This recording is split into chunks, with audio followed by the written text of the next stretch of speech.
Assalamualaikum warahmatullahi wabarakatuh.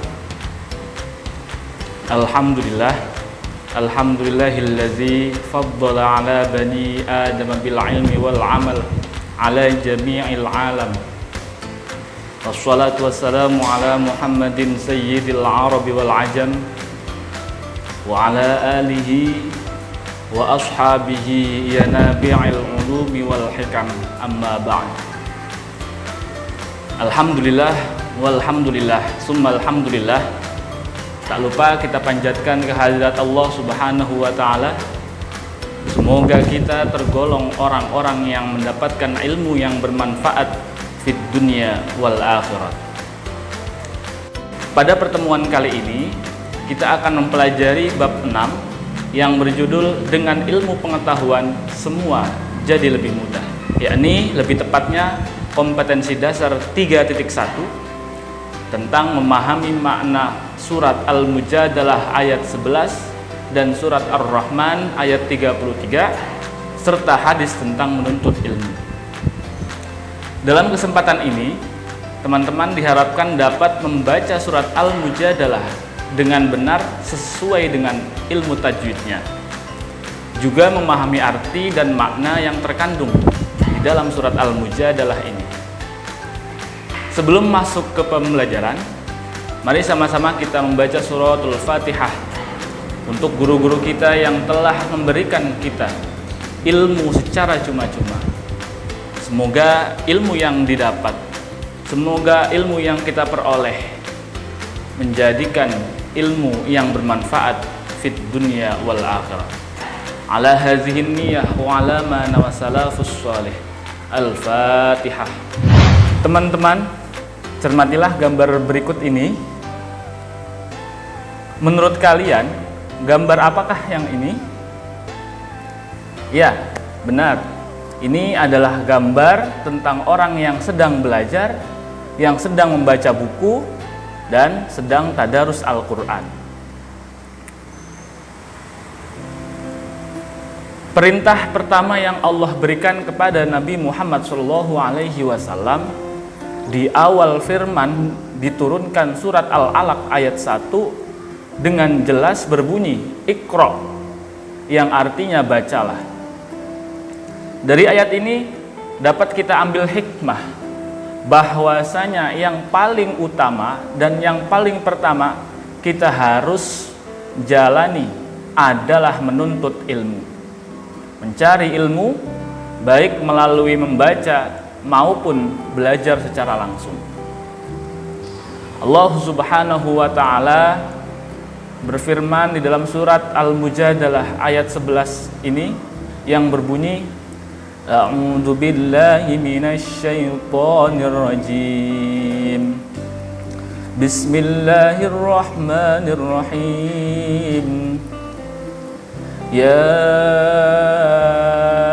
ayyuhalladzina amanu idza qila lakum tafassahu fil majalis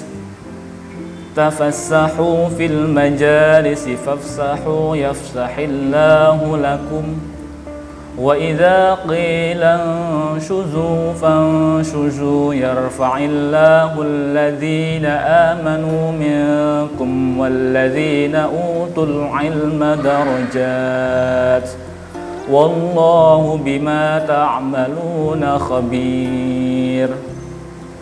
Yang artinya, wahai orang-orang yang beriman, apabila dikatakan kepadamu tafassahu fil majalis, berikanlah kelapangan di dalam majelis-majelis, fafsahu, maka berikanlah kelapangan, yafsahillahu lakum, niscaya Allah akan melapangkan kalian semua.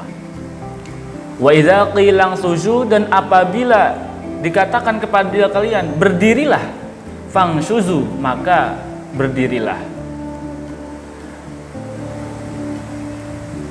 Yarfa'illahu alladzina amanu minkum, maka Allah akan mengangkat derajat orang-orang yang beriman di antara kalian, walladzina utul ilma darajatin, dan Allah akan mengangkat juga derajatnya orang-orang yang memiliki ilmu.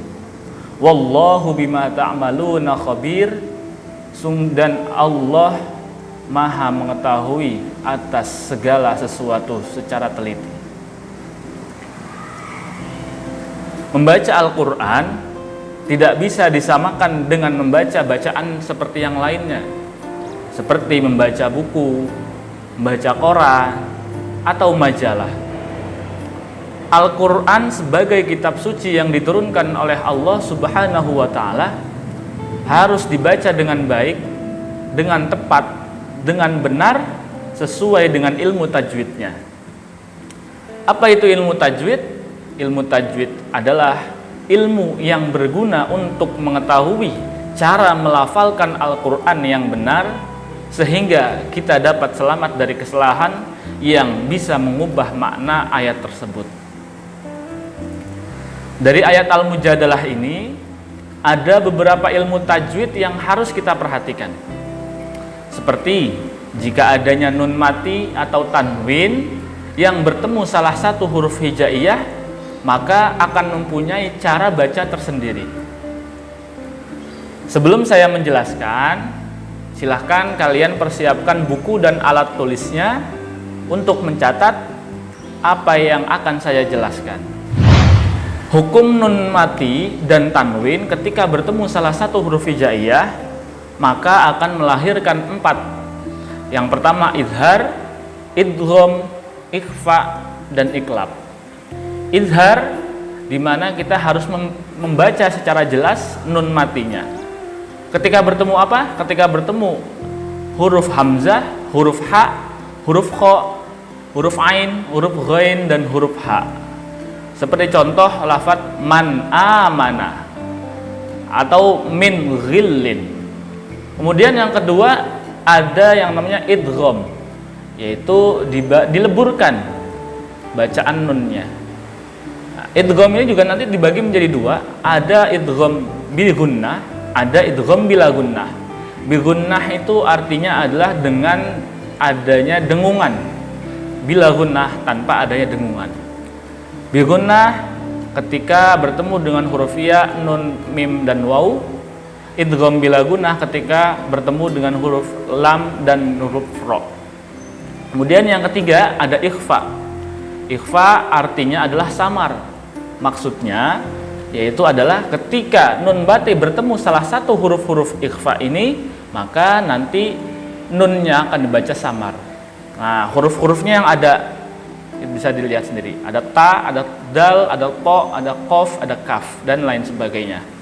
Kemudian yang terakhir ada iklab. Iklab adalah mengganti bacaannya tersebut. Jadi ketika ada nun mati bertemu dengan satu huruf iklab yaitu ba, maka cara membacanya harus mengganti suara nunnya itu dengan huruf setelahnya. Contoh sami'an basira. Nah, selanjutnya kemudian ada bacaan mat. Bacaan mat adalah hukum memanjangkan suara huruf mat ketika bertemu hamzah atau sukun. Secara umum, mat itu terbagi menjadi 2, yakni ada mat asli dan ada mat far'i atau cabang. Mat asli adalah mat yang berdiri sendiri atau murni, yang mana cara membacanya itu dibaca panjangnya 1 alif atau 2 harokat. Nah, ini berlaku ketika harokat fathah bertemu dengan harokat alif. Nah, kemudian harokat kasroh bertemu dengan ya mati, dhammah bertemu dengan waw mati. Sedangkan mat far'i adalah hukum tambahan dari mat asli yang bisa ditemukan jika terdapat hamzah atau sukun. Mat far'i mempunyai banyak sekali pembagiannya, dan yang akan kita bahas di sini hanyalah 2 saja, yaitu mat jaiz munfasil dan mat arid lis sukun. Yang pertama, mat jaiz munfasil. Mat jaiz munfasil adalah mat asli yang bertemu dengan hamzah yang berada pada kalimat lain. Nah, dan cara membacanya itu adalah dibaca panjang 2 sampai 5 harokat. Kemudian yang kedua ada mad arid lis sukun, yaitu adalah pemberhentian atau waqaf pada akhir kalimat dan huruf sebelumnya itu bisa berupa alif, bisa berupa wawu, dan bisa berupa ya. Cara membacanya yaitu adalah 2 sampai 6 harokat. Baik, sekarang kita akan kembali pada surat Al-Mujadalah ayat 11. Teman-teman perhatikan, pada kalimat ya ayyuha, pada kalimat ya ayyuha di sini ada alif yang terletak setelah harokat fathah, maka ini dinamakan mad jaiz munfasil dan dibaca panjangnya 2 sampai 5 harokat. Kemudian pada kalimat wa iza qilang syuzu, pada kalimat ini terdapat nun mati yang bertemu dengan huruf shin, maka dari itu dinamakan ikhfa dan wajib dibaca samar nunnya. Begitu juga pada kalimat setelahnya. Kalimat fangsyuzu juga demikian, harus dibaca samar nunnya. Selanjutnya pada kata minkum juga terdapat nun mati yang bertemu dengan huruf kaf, maka ini dinamakan ikhfa dan wajib dibaca samar. Dan pada kalimat terakhir yaitu adalah kalimat khabirun, di sini cara membacanya adalah khabir tanpa dibaca tanwinnya, karena kalimat ini dinamakan mad arid lis sukun dan dibaca panjangnya 2 sampai 6 harokat. Gimana teman-teman? Mudah kan memahami tentang hukum bacaan surat Al-Mujadalah? Kalau gitu mari kita lanjutkan mendalami arti surat Al-Mujadalah ayat per ayatnya atau mufrodatnya. Bisa dilihat gambarnya pada kalimat ya ayyuhallazi, ini mempunyai arti wahai orang-orang. Alladzi merupakan isim mausul. Kemudian pada kalimat amanu mempunyai arti yaitu adalah mereka yang beriman. Kemudian pada kalimat idza qila lakum mempunyai arti apabila dikatakan kepada kalian. Tafassahu artinya adalah berlapang-lapanglah kalian. Fil majalis artinya di dalam majelis.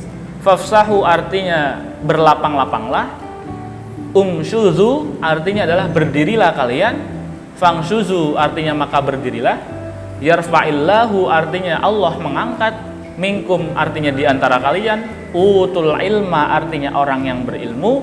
Darajatin artinya beberapa darajat. Bima ta'maluna artinya dengan apa yang kamu kerjakan. Kemudian yang terakhir khabirun artinya Allah maha teliti. Adapun isi kandungan surat Al-Mujadalah ayat 11 yang dapat kita ambil adalah yang pertama, keutamaan bagi orang yang beriman dan berilmu pengetahuan. Orang beriman dan berilmu pengetahuan akan diangkat derajatnya oleh Allah Subhanahu wa ta'ala.